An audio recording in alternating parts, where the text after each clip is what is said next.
Et selon moi, c'est sans équivoque. Le meilleur lutteur au monde présentement, c'est...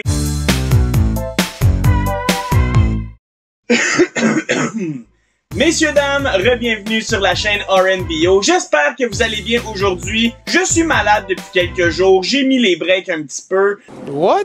Donc, j'avais envie aujourd'hui de vous amener une vidéo intéressante où on se casse pas la tête et où on débat sur le top 10 actuel des meilleurs lutteurs ou lutteuses au monde, tout compagnie confondue. Hey, c'était une méchante longue phrase, ça. Tout ça pour dire bienvenue dans le top 10 et j'aimerais que vous me commentiez dans les commentaires si vous êtes d'accord avec mon top 10, qui auriez-vous mis comme le pound for pound GOAT en ce moment. On est parti, numéro 10, Mercedes Moné. Écoutez, elle avait pas le choix d'être dans un top 10. Selon moi, Mercedes Moné, quand on pense à elle, on pense à de Laura au pied carré. La division féminine de AEW est la sienne. Oui, on peut penser à Toni Storm, mais sérieusement, Mercedes Moné a eu les couilles d'acier de prendre le gamble de sa vie, de quitter la WWE où elle était une star et elle s'est vraiment jetée dans l'inconnu avec un shitload d'argent et elle est devenue une méga star à la AEW. Ses matchs sont pas toujours fameux, mais sincèrement, c'est une des meilleures lutteuses au monde. Et ce qui est le fun avec Mercedes Moné, c'est que chacun de ses matchs a le potentiel de devenir un 5 étoiles. Êtes-vous d'accord avec Mercedes Moné numéro 10? Pour ma part, je le suis. Allons-y avec le numéro 9.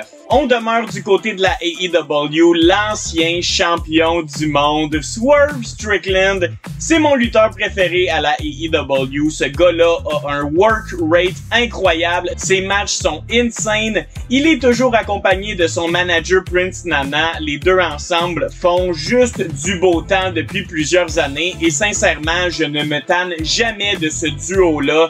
La meilleure chanson d'entrée dans la game, c'est celle de Swerve Strickland. Selon moi, il a le meilleur finisher aussi. Bref, Swerve Strickland, c'est un total package. Sa run de champion a été un petit peu décevante, si vous voulez mon avis. Mais bon, tout ça pour dire, il nous a sorti un ciboulette de gros match contre Ricochet à Revolution. Swerve Strickland mérite définitivement sa place sur un top 10. Numéro 8, oh my god, qu'il y a un an, je pense que ce gars-là aurait été dans le top 2 ou 3 de mon top 10.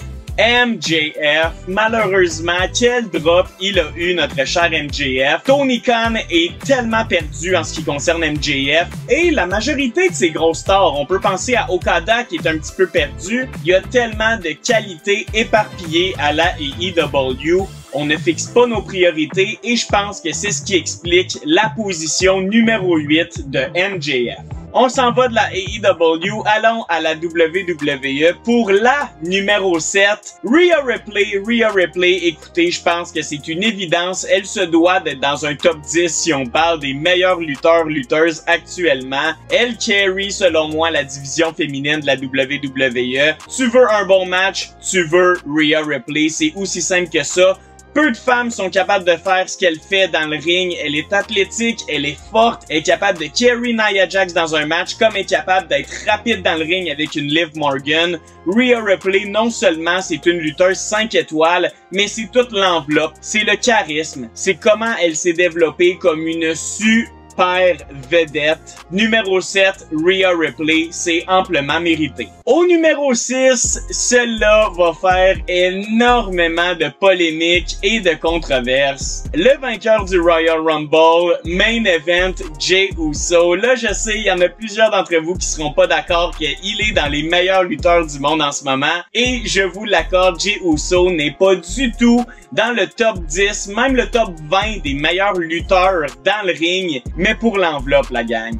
Pour le fait qu'il a gagné le Royal Rumble et qu'il le mérite plus que n'importe qui. Pour le fait qu'il y a personne qui a des plus grosses entrées que Jey Uso en ce moment. Peut-être qu'il gagnera pas le titre à WrestleMania, mais honnêtement, il faut mettre Jey Uso sur cette liste-là. Je suis très curieux de vous entendre. Est-ce que Jey Uso mérite sa place sur ce top 10-là?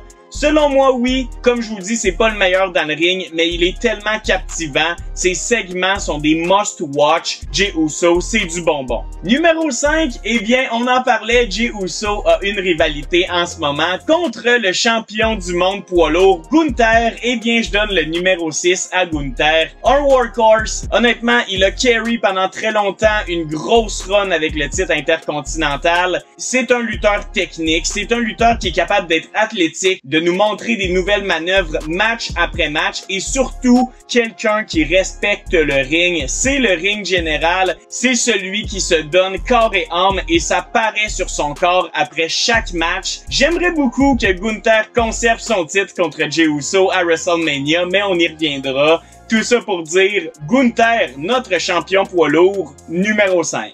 Au numéro 4, il faut y aller avec le GOAT, Roman Reigns. Oui, la dernière année a été plus difficile pour lui, il a pris du temps off, c'est pas le gars qu'on voit le plus souvent, mais venez pas me dire qu'il y a une vedette plus grosse que Roman Reigns en ce moment. Sérieusement, si on parle juste popularité et qui est connu mondialement, Roman Reigns gagne la Palme d'Or sans l'ombre d'un doute. Mais je le mets numéro 4 parce que dans le ring, c'est plus difficile. Des matchs lents, mais quand même, il a été champion pour des années et des années. Il est, selon moi, le plus grand champion jamais conçu par la WWE. Roman Reigns, numéro 4, c'est un très gros choix. Et là, vous vous demandez sûrement, crime, c'est qui ton top 3, mon Larry? Eh bien, numéro 3, on retourne à la AEW. Si vous regardez dans le dictionnaire le mot workhorse, eh bien, la photo de Takeshita va forcément s'y retrouver. Le gars est sincèrement le meilleur lutteur sur une base weekly à la AEW. Le gars est insane. Il se claque des 5 étoiles non seulement aux États-Unis, mais il va au Japon s'amuser. Il va s'amuser contre des luchadors. Il est capable de bien lutter contre n'importe qui. Sincèrement, je pense que Takeshita, s'il arrive à la WWE, il prend immédiatement le titre du meilleur lutteur et ça veut tout dire. Il a encore tellement de temps. Ce qu'on n'aime pas de la AEW, c'est les armes et le sang. Eh bien, Takeshita est un des seuls qui en a pas de besoin. Numéro 3, Takeshita, et je pense que c'est vraiment pas volé. Il le mérite entièrement. Numéro 2, le champion du monde de la WWE, Cody Rhodes. Donc, dites-vous que Takeshita est vraiment pas loin de Cody Rhodes.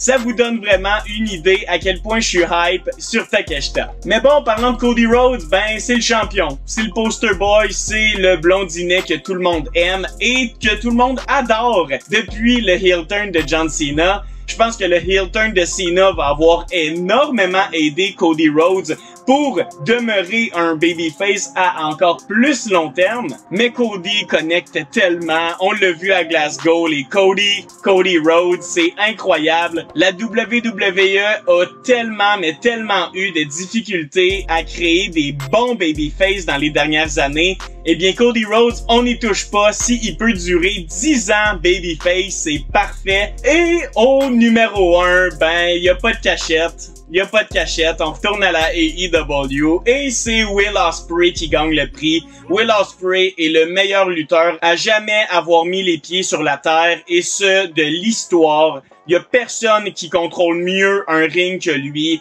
Si vous avez jamais écouté un match de Will Ospreay, allez chercher n'importe quel et je vous garantis qu'il est en haut de 4.5. Si on regarde les statistiques, chaque année, je pense que 75-80% des 5 étoiles dans l'année, c'est des matchs de Will Ospreay. Il révolutionne la lutte. C'est la personne la plus athlétique que j'ai jamais vue. Il est aussi capable d'être un tough guy, d'avoir un style brawler. On est capable de voir n'importe quoi de Will Ospreay et son dernier match à Revolution l'a prouvé.